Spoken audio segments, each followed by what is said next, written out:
Well, this might be one of the most glossed over parts of the Mishnah, and yet it teaches us such an incredibly important insight into how Torah and mitzvahs operate and why the Eibishter designed it in the particular way that he did. You would expect that Hashem is absolute unity, and yet mitzvahs and Torah seem to have so much diversity. Why?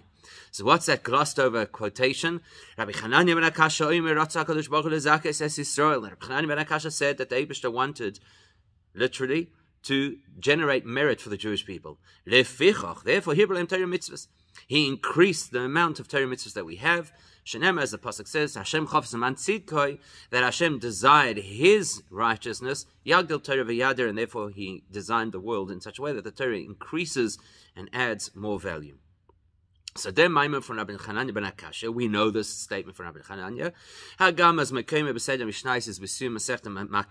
Where it really originates is at the end of Masechta Makos. Nevertheless, it's minig Yisrael to sagen es noch jeden Perek from Pirkei Avos. As we well know, this time of the year, as we conclude each of the chapters of Pirkei Avos, this is what we say. And what's the reason we do so?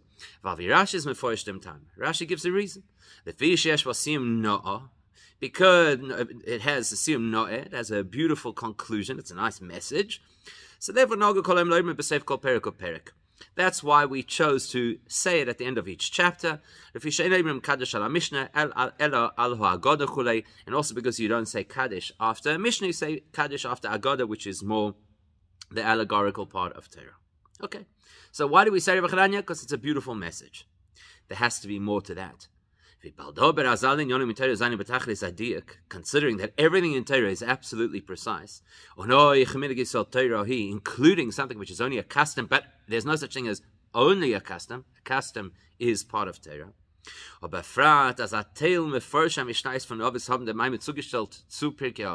Especially when you look at a number of the different commentators on Pirkei Avos, include their commentary on Rabbi Chananya in Pirkei Avos.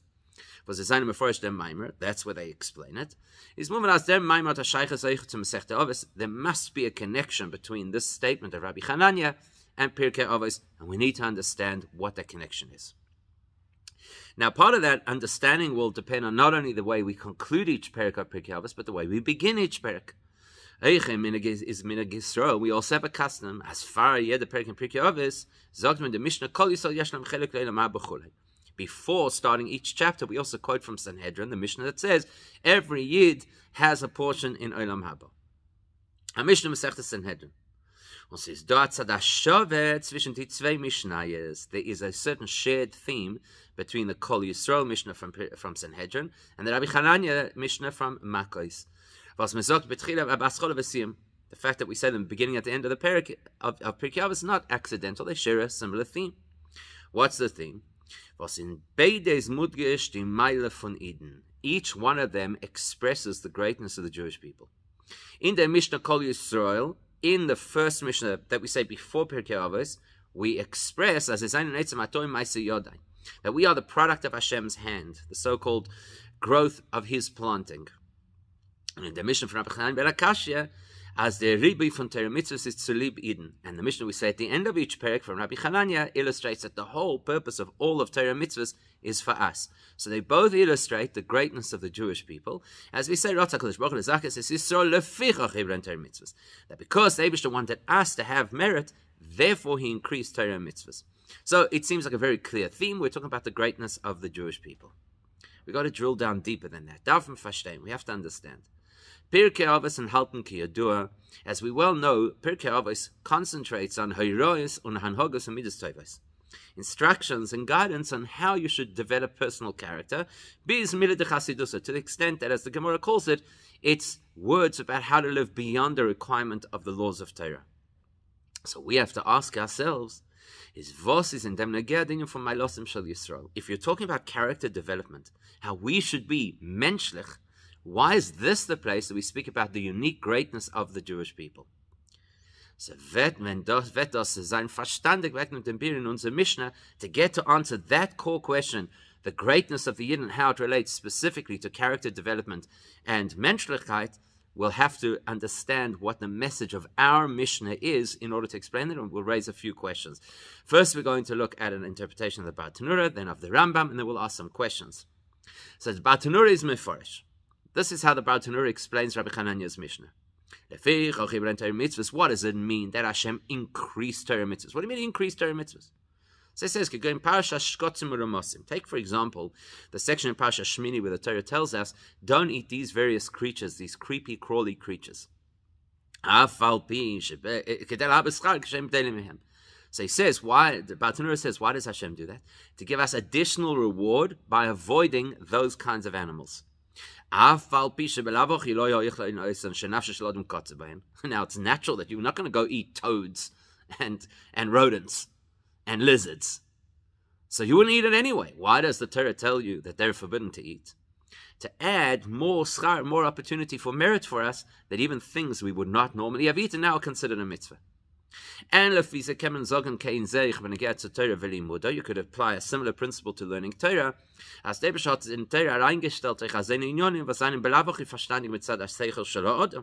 we could say a similar thing. There are various things that the Torah discusses that you and I would work out of our own accord, like how to develop good character. But the Torah discusses them that we should be able to get extra merit for learning about things that we actually already know. That's the Bartanura's explanation. The Rebbe has two questions. Two things don't make sense according to this explanation. How does that fit with the words of Rabbi Chananya that it is hirba lahem, that he added more mitzvahs? The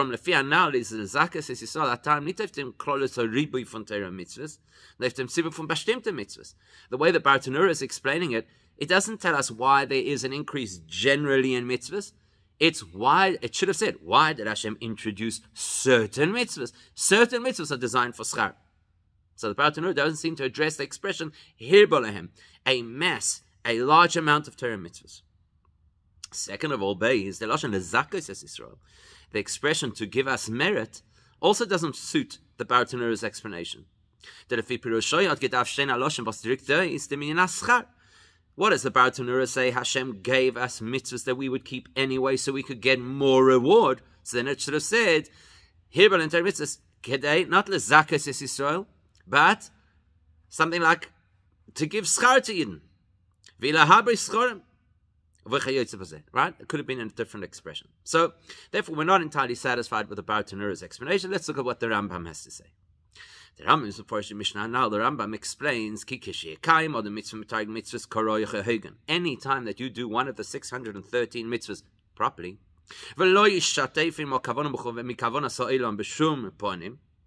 without contaminating your intention with some other worldly expectation, like keeping kosher because it's healthy or Shabbos because you need a rest. You're doing it simply because Hashem said so. Anytime you do a mitzvah for Hashem's sake with love of Hashem, through that gives you the merit of earning a portion in Olam Haba. So the Rabbi Chananya says, the Rambam, that's what Rabbi Chananya wants us to know. Because Hashem made so many mitzvahs, it's impossible. There's so many targets. It's impossible we won't hit one of them. It's impossible we won't do at least one mitzvah properly as Hashem intended. When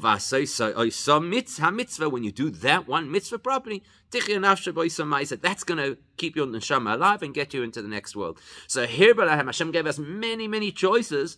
So we'll get one of them right, and through that get into Olam Haba. That's the Rambam's explanation. So, this explanation addresses the problem of the Bartanura's explanation. What do you mean hirba? That you added many mitzvahs. Well, now we get it. You added many mitzvahs. So there'd be many, many options for us to choose from. Because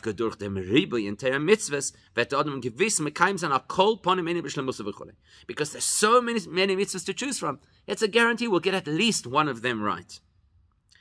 So therefore it makes sense. Hirba, why did Hashem make so many mitzvahs? Because He wants to give us merit. So that side the Rambam addresses. But there's still a question based on the Rambam's explanation. The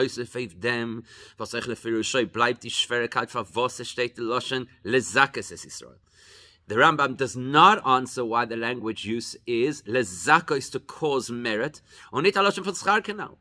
and not an expression of reward, because he is saying that by doing that one mitzvah, you will be rewarded in Olam Haba. So why lezakos? But besides that is the etzem pirush dorish bir. The core of the Rambam's explanation also begs a question.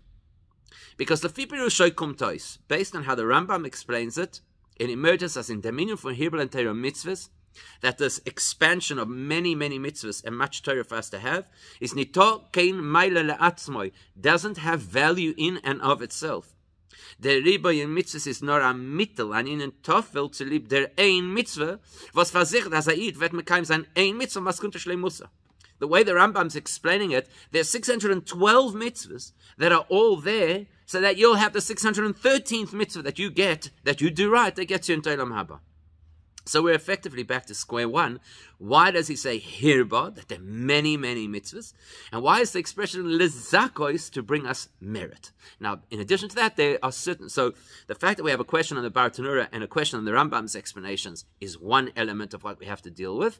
But the language of how Rabbi Chananya says it also raises questions for us. We have to understand the language too. Number one, Aleph, Rabbi Chananya ben Akash is Madgesh Rotza HaKadosh Baruch Hu Lezakois Es Yisrael. That's what Rabbi Chananya said. That it's dafka that Hashem wanted to give us merit. And in Pasuk is the Adgosh Hashem Chafetz Leman Tzid Koi. Whereas the Pasuk that he brings as a quote says that Hashem wanted his own righteousness. So dem Eibishten's Tzedek. Sounds like it's to Hashem's benefit. So which one is it? Rabbi Chananya is saying Hashem wanted to give us value. And the Pasuk he quotes says that Hashem wanted to benefit, so to speak, himself, if you could use such an expression. How do you reconcile that? Second question base. In Pasuk Retzich Lois Vegen Torah. The Pasuk only describes Torah. Yagdil Torah v'yader. Whereas Rabbi Chananya wanted to tell us that that's why Hashem gave us much Torah and many mitzvahs. Where do you see mitzvahs in the Pasuk? 3. Gimel. It's a little bit more of a technical question, but usually you expect that if a rabbi quotes a pasuk, he'll try and align his language with the language of the pasuk, and that doesn't happen here with Rabbi Chananya. Because in the Mishnah state, Rotza HaKadosh Baruch Hu, and in pasuk Hashem Chafetz. Now, you might glibly translate Rotza and Chafetz is the same thing, wanted to, wished to, desired to. The reality is there are different expressions. Why does Rabbi Chananya say Ratza when the pasuk says Chafetz?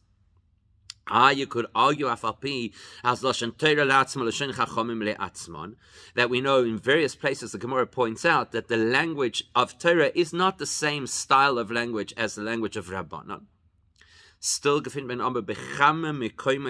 are many illustrations of the fact that as that when the Chachamim quote a concept out of a pasuk, that's when the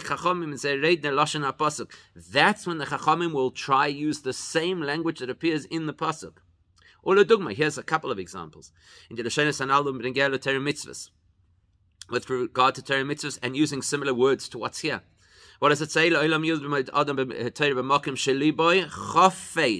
Gemara tells us you should always learn in a place where your heart desires. Because the pasuk says in Tilim, Hashem cheftzoi. So because the Torah uses the word cheftzoi, the Gemara uses the word chafetz. Or as we learn in the Hilchas Shabbos from Yeshayahu, Mimtzoi chefzecha, the pasuk says Mimtzoi chefzecha v'daber davar. Says the Gemara Shabbos, chefzecha asurin, chefze shamayim mutarin. Your desires are forbidden on Shabbos. Those desires of heaven are permitted.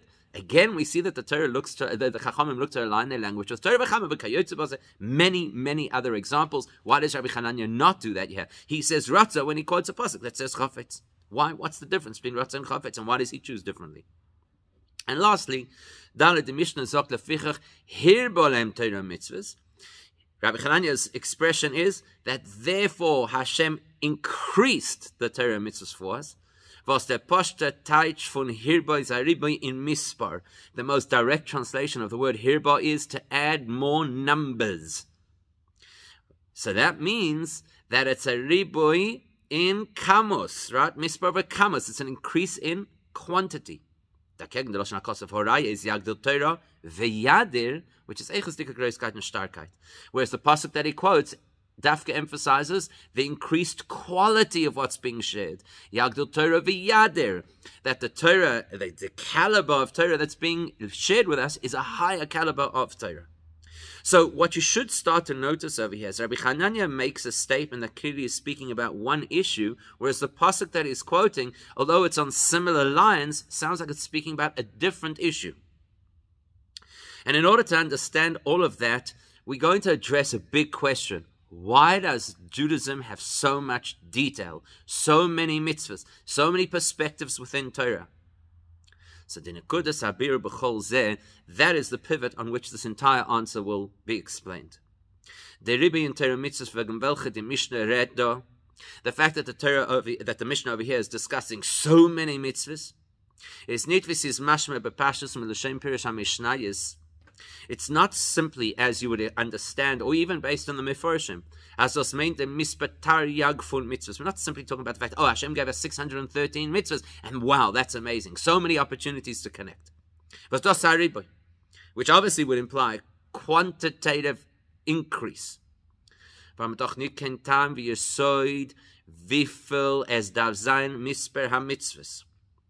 We're not going to just say the issue here is 613 because we don't actually have any specific logical basis for the fact that it needs to be 613. Now, if you hadn't mitzvah, the truth is, whatever amount of mitzvahs Hashem would have chosen, we would have had the same questions. Why that amount? Why not more? Why not less? Now, the Mishnah redt auf wegen dem hierbei in demselben Inyan von Torah und mitzvahs. What Rabbi Chananya is addressing over here is not the number of mitzvahs available, but the concept of this great amount of access points to Torah mitzvahs. Meaning what? Let's have a look. The Gemara tells us in Makkas, the Gemara says that David HaMelech in various places in Tehillim summarizes the whole Torah as 11 fundamental traits that a person is supposed to achieve. And the Gemara even there goes to give various examples of who represented each of those traits. So you could whittle down the whole of Judaism to 11 key factors. So So according to that Gemara, who needs 613 or however many mitzvahs? 11 mitzvahs. And that would have been sufficient. Quite well known that Rabbi Sadia Gaon explains how all of the mitzvahs are incorporated in the Aseres HaDibros. So 10 mitzvahs would have been enough. Why do we have to have so many? It doesn't matter that the number is 613. The question is, why do we have to have such a diverse range of mitzvahs? And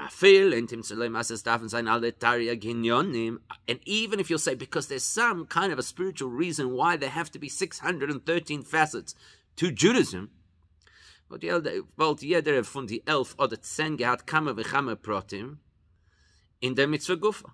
you could still get to 613 facets by having 10 or 11 mitzvahs, each of which has many, many subcategories, and that's not far-fetched, because that's how Judaism is now. There's 613 mitzvahs with many detailed facets and subcategories. So that's the question. Why is the core number so big? Why is it not a small number with a whole lot of subchapters? So to that the Rambam says, as damals wird nicht gewähnt die Sicherheit von Mitzvah viele eine von einer Maskunte v'shleimusa. That explains where the Rambam's coming from. If you only have 10 choices, there's a great chance that you'll miss doing any of them properly. If you have 613 choices, there's a good chance you'll get to do at least one of them properly, and that will be your access into Olam Haba. Could even take it further.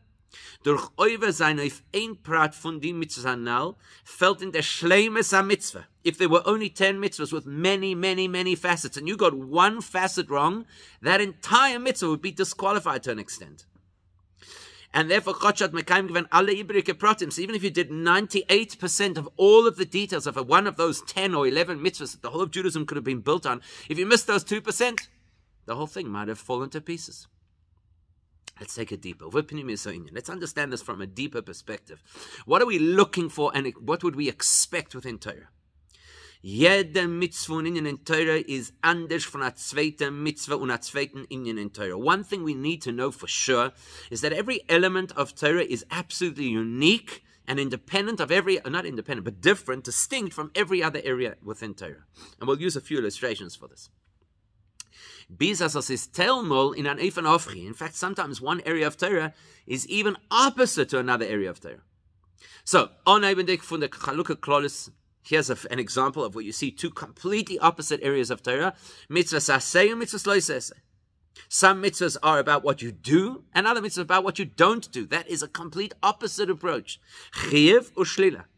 One is a mitzvah obligation, one is a mitzvah of desisting. Another example. Some mitzvahs you have to understand. Some mitzvahs should be logical to everybody. Some mitzvahs, once they're explained, settle in our minds. Other mitzvahs, totally super rational. And then expand it out to the point that you reach 613 different mitzvahs. Each mitzvah has its details, its motivation, and its intention. And they're not the same. You'll also find similar diversity in Torah. Firstly, let's first start with the fact that there are 4 levels at which you could learn any Torah subject. Pshat, Remez, Drush, Soid. The simplest explanation, the things that are alluded to within the comments, what's being said, the mining and researching of a topic, and the mystical. Then you get the chilukim for memtes ponim tomei, memtes ponim tohor, as the Gemara famously tells us. There are 49 different ways that you could argue an halachic point to say that something is pure, and 49 ways to say that it's impure. And then beyond that, ayin ponim leTorah, the 70 perspectives on every single area of Torah. And then beyond that, as the Arizal says in Shara Gilgulim or Nochmer, b'shishim ribi pirushim in yedin eifan anal von Torah, that every one of those 70 facets of Torah has 600,000 different explanations. So there are many, many distinct and different elements of both mitzvah observance and Torah. And that raises a huge question for us. Was das is Dorish beer? We need to understand what is going on over here. Torah achas u'mitzvah. There's one Torah with all of its mitzvahs that was presented from Hashem, who is the ultimate oneness. And the objective of the whole of Torah mitzvahs is to bring the oneness of Hashem into a state of consciousness and awareness in our world. The goal of the whole of Torah mitzvahs is the absolute fundamental simplistic oneness of God. How do you reconcile? It's doch moving. As ich in der Avoide von Haiden darf jede Mitzvah sein verbunden mit der ein einzige Kavone betachlis. Surely it makes sense that when we do Torah mitzvahs, it should all fit into a single focus and objective, which is zu poel sein dem Verbund und es sagt es kvayochel von dem Mekayim mitzvah mit dem Neibischen.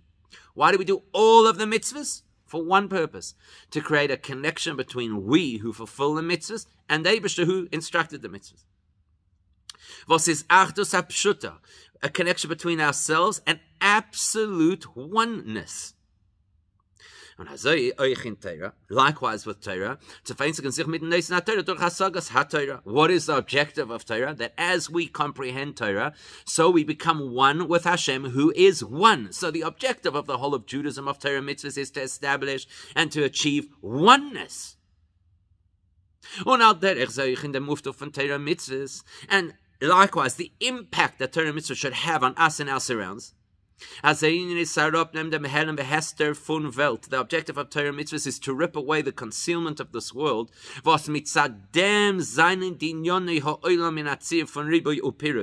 It's because of that concealment that we perceive our world as being a place of conflict and diversity and extremes. And what's our goal? To take the world, which is a place of conflicted diversity, and turn it into a Rishus HaYochid, a domain of oneness, completely dedicated to the only entity, Hashem himself. Meaning, the purpose and objective of the whole of Torah mitzvahs is to express and expose the oneness of Hashem in the world. So There seems to be a huge contradiction. If the entire objective and Torah mitzvahs is all oneness, unity, so why is Torah mitzvah so diverse? 613 mitzvahs with categories and subcategories and 70 perspectives and 600,000 interpretations of every perspective. Sounds like the exact opposite of the goal, which is oneness and unity. That's what Rabbi Chananya ben Akashya wants to discuss and explain to us, is the Mishnah Masbir. That's why he explains that the Eibishter's intention was lezakos. So we're going to reinterpret lezakos, not simply as merit, a throwaway translation, but a meaningful definition. That's why he gave us so many and such a diverse range of Torah mitzvahs. Because lezakos is from Loshen Zichuch. The word lezakos means to refine, to purify, to clarify. The Ratze von Eibishter is nicht nur as Iden sollen zukommen zu bittul zelikus. The goal of Torah mitzvahs, what Hashem wants, is not just simply that we surrender ourselves completely and disappear in favor of commitment to Hashem. Nor as bei sie soll sich auftan euch dienen von Zikuch. But the Eibishter also wanted us to refine ourselves, not just lose ourselves, but refine ourselves. And the Chelek beineim, what's the difference between bittul and Zikuch? We'll explain as follows. Teichen bittul is, the concept of bittul, complete surrender to Hashem, means as es verletzich de metzias ha'adam, that the person loses their sense of self. When that happens, and durch dem is a dovek lelikus, then the person is completely attached to and connected to Hashem because there's no barrier of self. The reality is that the person is comprised of a whole range of different facets and faculties, including the physical anatomy of a human being, which is 248 organs and limbs and 365 sinews and vessels. When a person is in that state of complete surrender to Hashem, those details no longer constitute detail. Because bittul means you let go of it all. You let go of yourself, you let go of the details, you let go of the facets and faculties. Meaning that from that perspective of total surrender to Hashem, you don't notice the distinction between a heart and a fingernail. That's bittul. Bittul is losing yourself completely, and it's not the full picture of what Hashem wants from us. What does He want? Lezakas is Yisrael.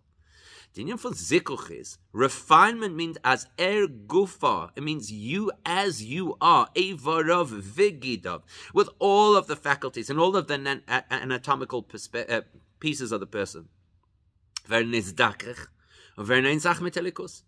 All the components should be refined and connected to Hashem as they are. Not that they have to lose their identity in order that the whole human is connected to Hashem. They, in their individual states, are connected to Hashem. Meaning what? To achieve that, you have to be able to identify and take into consideration all the details of the person's experience.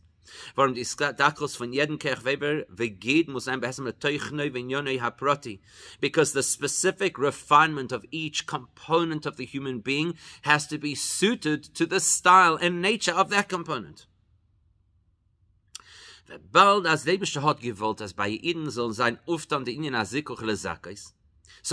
Eibishter want? Not just that we all disappear in surrender to God, but that we refine and elevate every facet of ourselves to Hashem. If that's what Hashem wanted, that would explain why Hashem gave us many and different access points through Torah mitzvahs. That's why there's so much and such diversity within Torah mitzvahs.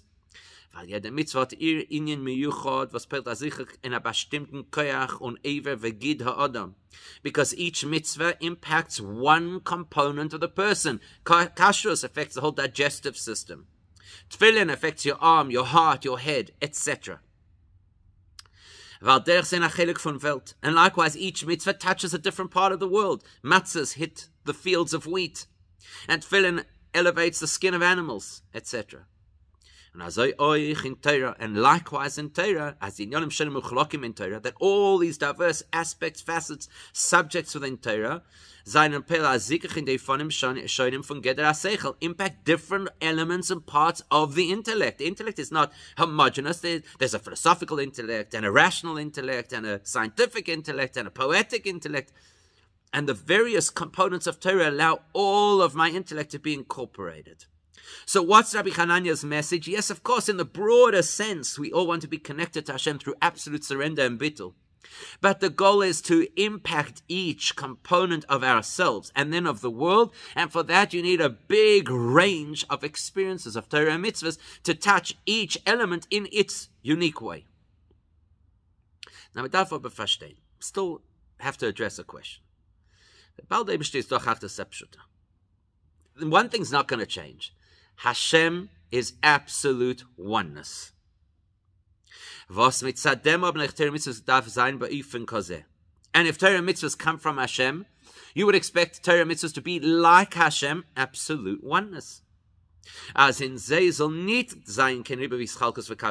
you would not expect that Achdus produces a whole range of streams and frequencies and spectra of spirituality, mitzvahs, Torah.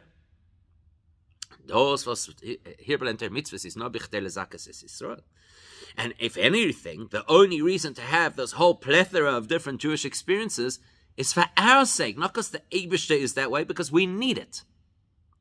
Kommt doch b'meile ois, as der Rebbe in Torah mitzvos is an ihnen von Yerida Kvayochel. So surely then, to go from Hashem's pristine state of oneness into our diversity of the whole experience of Torah mitzvahs with the many, many, many details, surely must be a step down from Achdus to diversity. And surely then, in our experience of Torah mitzvahs, we're not really touching the essence of Torah mitzvahs, because the essence of Torah mitzvahs would be so absolutely one and holistic. Then bring the mission then pasuk to address that issue.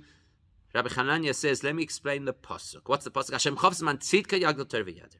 That the Eibishter wanted for his so-called righteousness that the Torah should expand and improve. Azad Rabbi, that conveys the riboy b'Torah mitzvahs tut gor uf kvayochel ahagdola v'hadora in Torah. That what happens is exactly counterintuitive. You think Torah is in its most pristine state when it's in the Eibishter's world of Achdus. And then it's degraded to enter our world of discussion and diversity and subjects. Yagdil Torah v'yader, the opposite occurs. The Torah is increased and elevated through the experience of being translated into our so-called finite reality. And thus is the fire. Why would that happen? Because that's what the Eibishter wanted, so to speak, for his own Kavayochel Tzidkas. Now, we got to understand what that means. What do you mean? We're going to add benefit to the Torah by having it downgraded into our reality? How could that possibly be? The answer lies in something that we know very well in Chassidus, is Yodua. And we know very well that the objective of the whole of creation was because the Eibishter wanted to have a home, which means a place of complete unfettered revelation, where in the lowest possible realm. What does that mean? Chassidus explains that the ultimate goal of the Dira B'Tachtonim is that the Eibishter should manifest in our souls, in our space, within the Jews. That the collection, the collective of the Jewish people, that should be the place of absolute divine revelation. Meaning, as the Dira Amitis is dafke wenn sie wird aufgetan durch dem Zikuch Pnimi von dem Adam. That means that the ultimate state of Hashem's dream home, so to speak, is achieved and effected by our efforts and our transformation. Das heißt, dass jeder Keach Proti lefimu soivin yonu vet miyuchad metalikus kenal, meaning when every component of us, of we the people, when each component of us is elevated and connected to Hashem, that achieves the goal and the objective.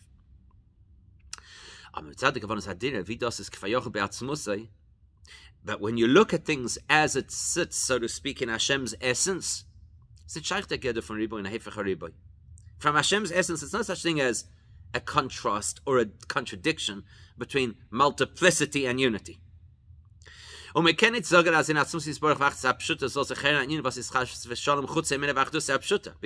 from the Eibishter's perspective, it's impossible to suggest that there's anything outside of his reality.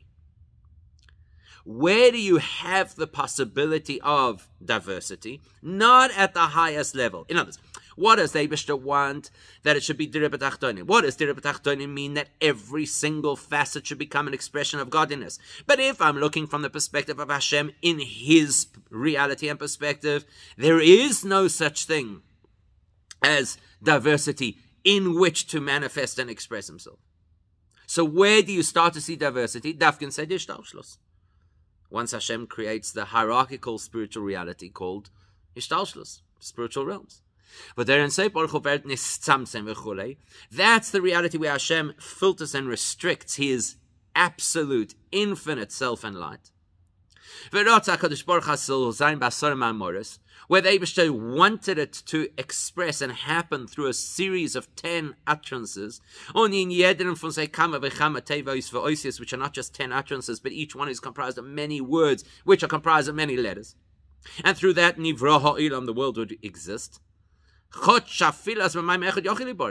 Eibishter didn't have to do that. The Eibishter could have said, let there be existence, and there would have been existence. But he chose to create through a prism of diversity. And because the Eibishter chose to use 10 channels of creative energy, therefore we land up with a world of diversity and multiplicity, and even the possibility of saying there is an us who made humans. As the Gemara famously says, those who want to misread that pasuk and misunderstand it, let them make the mistake. But here's the chap. The chap is that the ultimate is in our awareness that all of the diversity in our world emerges from Hashem's oneness. Und als Kavanas Adire is in dem, was das kommt durch dem sicher Protein von jeder Keach bifnei atzmoi, and that the reason for the diversity is to achieve the kavanah, the intention, which is that every single element should be drawn up into and connected with ultimate oneness. Und das ist der Chilek zwischen der Lashon in Maimer Hazal und dem Lashon HaKosov. And this concept will be spelled out in different words. One of our big questions was, why does Rabbi Chananya use different words from the pasuk? Because Rabbi Chananya is expressing one perspective, and the pasuk is a different perspective. Rabbi Chananya is speaking from the perspective of the world of creation, and the pasuk is speaking from the perspective of Hashem's essence to convey the same theme from two different angles. In Torah Shebechsav, when you look at the scriptural references, as the expression goes, Kafi Shani Nichtov, how Hashem's name is written, which we don't pronounce. So you're seeing how things are written from Hashem's perspective that we don't necessarily understand. That's Chiyadin and V'yer is in Sheish. Torah sees things as they are in their spiritual, pristine point of origin. In Pnimis HaKavona, what the real intention is of every single thing. But Shosh is the Kavona Leman Tzidkoi. If I look at the source of everything, why does anything exist? Leman Tzidkoi, for the Eibishter's so-called righteousness, for the Eibishter's plan, for the Eibishter's objective. Von der Eibishter. Aber wie das kommt darauf in Amshach his Galus, but how that plan translates into what we can perceive and experience, which is expressed in Torah Shebal Peh. That's the whole objective of Torah Shebal Peh, unpacking things so we can relate to them. Al derech ani nikra, how you read, how you actually pronounce what the word says in the script. Dorten sagt sich es aroisen arifen von Ratza HaKadosh Baruch Hu lezakoi es Yisrael. That's where the perspective is suddenly that the Eibishter wants our benefit. Almost as if to say that Yisrael is separate from Hashem. When you're looking from that perspective, how the Eibishter's koyach translates into our world suddenly becomes relevant and has to play a role. Each element of the world has to play its role, and therefore each element needs its access points. So hereby you have to many mitzvos in order to give us those access points. And that's why Rabbi Chananya uses the word Ratzah, which is one type of will, and the pasuk uses Chafetz, which is a deeper kind of will. Because Ratzah is meta'era tenu'ah. When you say you want something and you use the word rotza, it implies that you move in a particular direction, and that's why Eretz Yisrael is called Eretz Sherotza Lasis Ritzoin Koino, which on the one hand means it wants to do what Hashem wants, and on the other hand means that it runs to do what Hashem wants, meaning rotza implies movement from point A to point B to achieve a particular objective. That's what I want, that's where I'm going.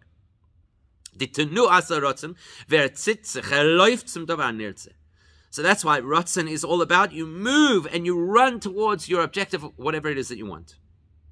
So when you're talking about the perspective from the Jewish people, where there's the sense of diversity, you're running towards, we're trying to connect to Hashem. The right word is Rotzen. Chofetz, and Chofetz is a tainug in dem Rotzen. Chofetz is what you will benefit in a deep, meaningful way from that Rotzen. And the Rabbi is Hashem Chofetz man tzidkoi. That's the Eibishter's perspective. Where, by the way, the nature and detail of the Rotzen doesn't grow or diminish the Chofetz. If this is what I want, it doesn't matter if it's a big deal or a small deal. It gives me that tremendous amount of deep personal tainug, deep personal pleasure. That's the Eibishter's perspective. And our derech Moshe B'dossi by modern matter, we could see this reflected in our own experience. As a rotzen, wie steht mit am shochetz azach, was is eiser im. Rotzen is there's something there that I want, so I'm going to work to get it with tremendous involvement, because rotzen is a very powerful motivator. So I'm going to invest a tremendous amount of energy and effort and skill and strategy in order to achieve it. But it's something beyond or outside or separate from me that I want to access. Whereas the Chayvetz is, oh, I have the nachas of my motivation being fulfilled. So when I talk about Rotzen, the movement and leaning of the nefesh towards a particular objective, that won't be standard it won't be the same in every scenario. Different things you're attracted to in different ways.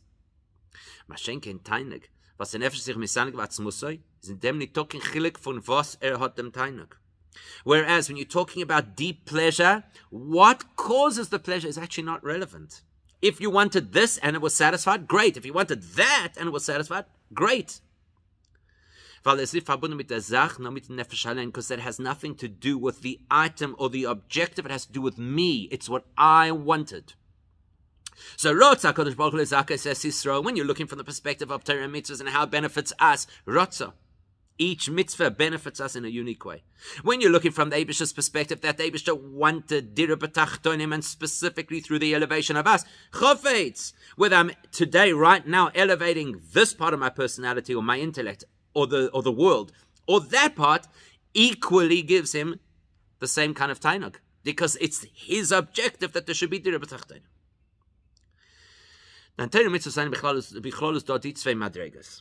The truth is, in Torah mitzvahs, you could also see something similar to these two levels.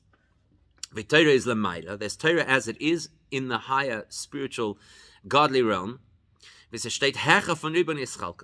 Torah in its pristine form, which is beyond the details. That's the one possibility. The purest version of Torah. And then then there's Torah that's translated into our world. There's Gemara, there's Chumash, there's Halacha, there's Chakira, there's Chasidus, there's Kabbalah. When the Torah enters our reality, it divides into many, many, many diverse elements and ranges. In the Torah mitzvahs. By the way, you see a similar distinction between Torah generally and mitzvahs generally. As Torah the Gabe mitzvahs and Inim von Achtos, Torah is seen as a concept of absolute unity, one theme, Hashem's wisdom. Which is why Torah is compared to the blood. Blood, wherever it is in the body, is the same blood. Or mitzvahs, whereas mitzvahs are compared to limbs. Mitzvahs are very different. They're big mitzvahs, frequent mitzvahs, infrequent mitzvahs, mitzvahs that touch you in a spiritual way, mitzvahs that touch you in a physical way, etc. Was jeder Ever is mugder in sein Geder v'tzir und is anders von der zweiten Ever, just like the human anatomy, where each limb or organ is completely unique and different from the others, so too with mitzvahs. So Torah is, so to speak, the chayfetz, and mitzvahs are the rotzen. But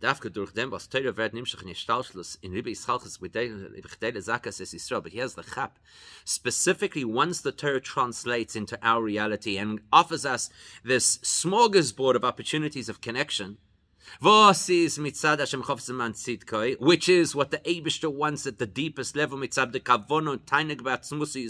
that diversity is actually driven by the deep-seated pleasure that Hashem has within His essence from our mitzvahs.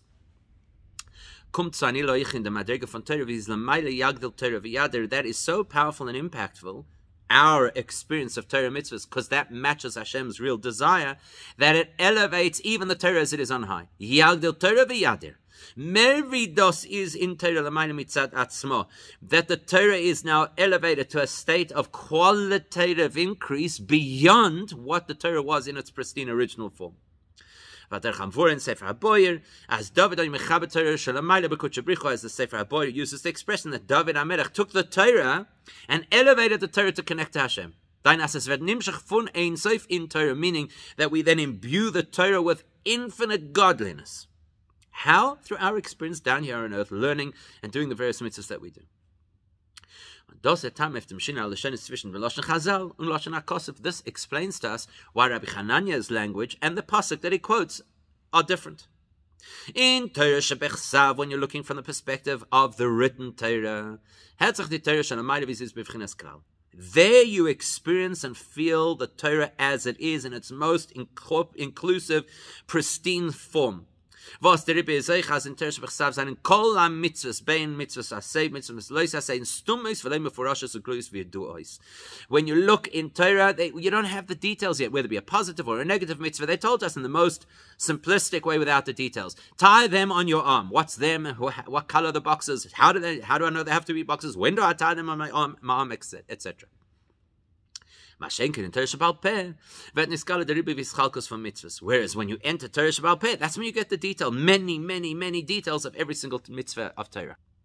And therefore, because all the detail emerges in Torah Sheba'al Peh, und der Riber is in Torah Shebechsav mavur di ashlomes hakavona, was Hashem chavs man tzidkoi.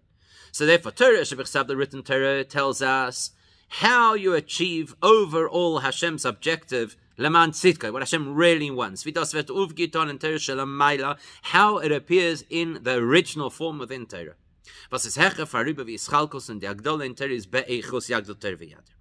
From that perspective, you're experiencing Torah in a way that it develops and grows and increases qualitatively. Let's be more specific. In dem wurde die Agdola seien Torah, seien mitzvos, wie sie stehen in Torah, so in fact, what we're describing over here is, so to speak, an elevation of Torah and an elevation of mitzvahs, as they are incorporated within that original pristine form, alluded to by these words, Yagdil v'yadir, meaning, Yagdil is the Maris HaTorah v'os Talmud Godol, shetam mevili de Maise.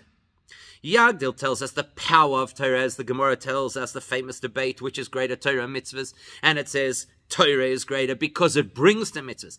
Talmud Godol. There is the Maris HaTorah Batzmus Vizis Hechen Ganzen for mitzvahs. There, which talks purely about quality, that describes the element of Torah that is beyond being translated into practical mitzvahs. Yadir, as the Gemara tells us, Adir, the Gemara in Gittin says, refers to a king, somebody who is incredibly powerful. So that describes the part of the Torah that is completely beyond getting involved in the detail of daily mitzvahs, much like a king would be beyond the detail of the experience of the citizens. That's in Torah Shebechsav. Yagdil Torah v'yadir. That's what we look at, the greatness of Torah and mitzvahs in terms of their spiritual or original, so to speak, value. Yet in Torah Sheba'al Peh, where do we see the greatness of Torah? In all of the diverse elements of Torah that are accessible for us.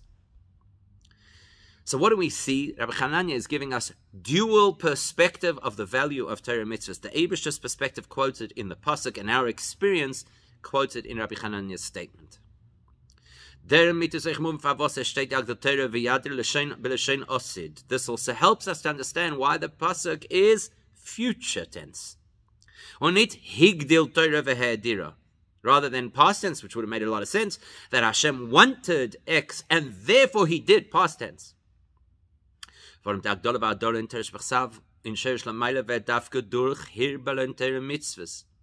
Because what's the pasuk telling us? That the greatness and the elevation of Torah will happen in the future.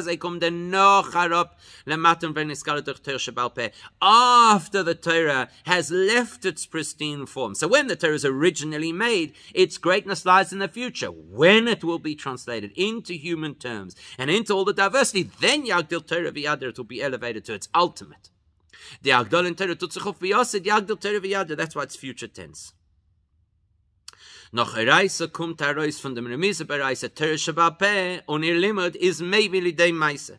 So in other words, you have like the original Torah, and then we say there's nothing that isn't alluded to in the original Torah, but then it gets expressed beyond the hint, the remez, into Torah Shabbat, where it is translated into practice with all the details that we can actually apply, and that's what Yagdil Torah v'Yadar adds the greatest value to Torah.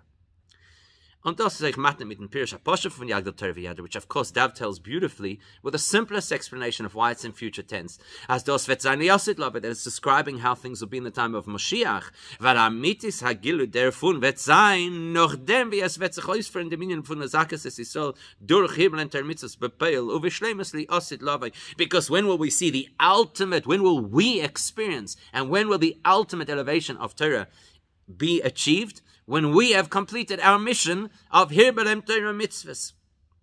In other words, when we've brought Mashiach. So now that we have this magnificent insight into what Hirbelehem actually means, that David created all these access points because that is the goal, to take every element of this world and to connect it to Hashem, and that adds value to the Torah mitzvahs that the Torah mitzvahs didn't even have in their pristine form. Now can men euch mevor sein die Sheiches from the mission of Rabbi Chananya Menakasher in Pirkei Avos. Now we can go back to our original question, which is why Dafka Pirkei Avos? Of all the places, this is a Mishnah from Makos. Why is it brought in Pirkei Avos? Why do the Mefarshim explain it in Pirkei Avos? Because this is because Pirkei Avos is the run-up to Shavuos. It helps us to prepare for Matan Torah, and as the Bar Tanura explains, Pirkei Avos is unique as opposed to every other part of Mishnah. The Bar Tanura is talking in Anfang Avos. The Bar Tanura introduces Pirkei Avos by saying this: the Fisher Masechah Zay Einim Yosedes Al Pi Mitzvah Mi Mitzvah HaTorah Kisham HaMasechta Sheba Mishnah. This Masechta is not about a specific mitzvah of Torah like the others. Shabbos, Erevin, Bava Kama, Gittin. It's not talking about a mitzvah. It's all about character. It's all about how to develop as a mensch. Says the Bar Tanura,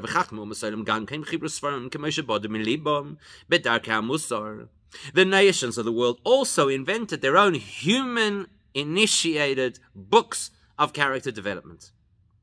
How you should behave with regards to other people, etc. Therefore, now that we're going into the Jewish book of character, so the Tana introduces this particular section of Mishnah by saying, Moshe received Torah at Sinai. Tell you, says the Bar Tanura,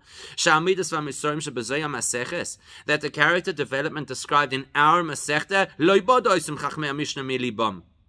is not like any other book of human development. It's not made up by people from their own fantasies. But specifically information that was given to us at Har Sinai. You could ask, let's be honest. Some of the things that they write in these other books are valid. Good lessons about how you should live. If that wisdom exists out there, why do we have to get the wisdom of how to be a mensch specifically from Har Sinai? That's why we have Rabbi Chananya at this point. Because the objective is that the Eibishter wanted to refine us. That's why he gave us so many Torah mitzvahs. Telling us as the Inyan for Torah mitzvahs is bichdei zum Mezaker sein alle Keuches und Midas von Menschen. As we have already learned, the objective of Torah mitzvahs is to tackle every single facet and faculty of the human being and elevate and refine and connect it to Hashem. If that's the motivation of Torah, then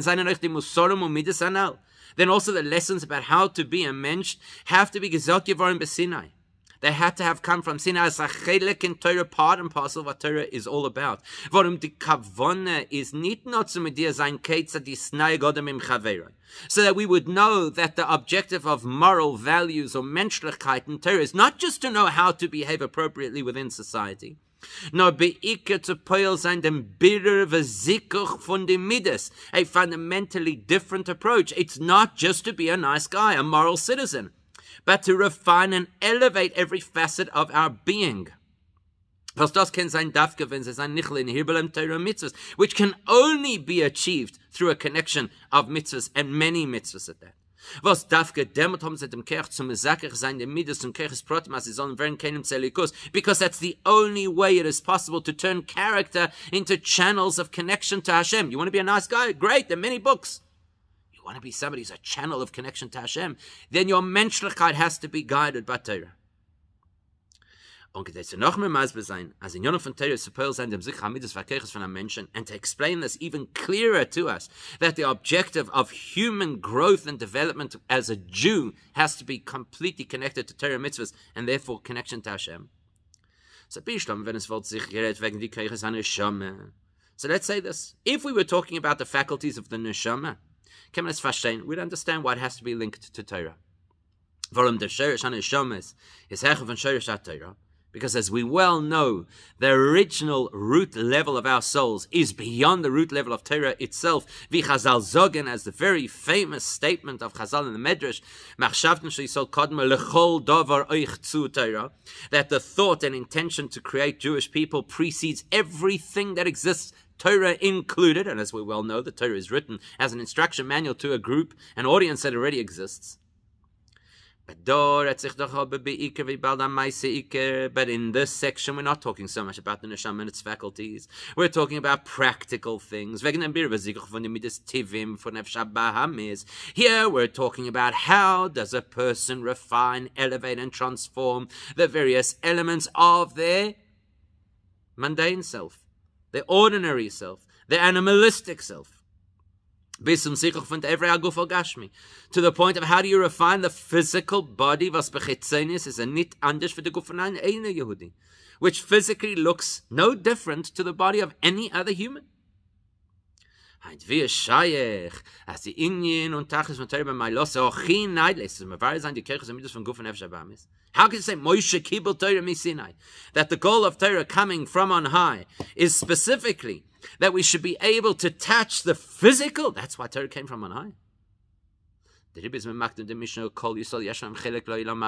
before we start the whole conversation of Pirkei Avos, we quote the Mishnah in Sanhedrin that every Yid has a chelek in Olam Haba. Vos Olam Haba domein nit Gan Eden, which is not referring to Gan Eden, nor Olam Atchia Neshamas begufim. Specifically, we're talking about the time of the resurrection, where the neshama has to come back into a body. Und das sagt man benegat zu jeden Eden, which is something that affects every single Jew. Because that illustrates how the physical body of every Jew is the product of Hashem's hand and the result of his planting. As we well know that when Hashem chose us, and choosing implies that Hashem invoked the essence of his being, as the Alter Rebbe says in Tanya. It's all about choosing our body. In other words, Kol Yisrael tells us that the body of the Jewish person is the kavanah, is the goal, comes from the deepest part of what Hashem wants. That's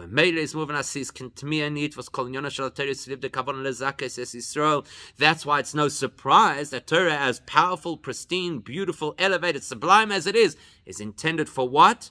That we, human, physical Jewish people, should be elevated.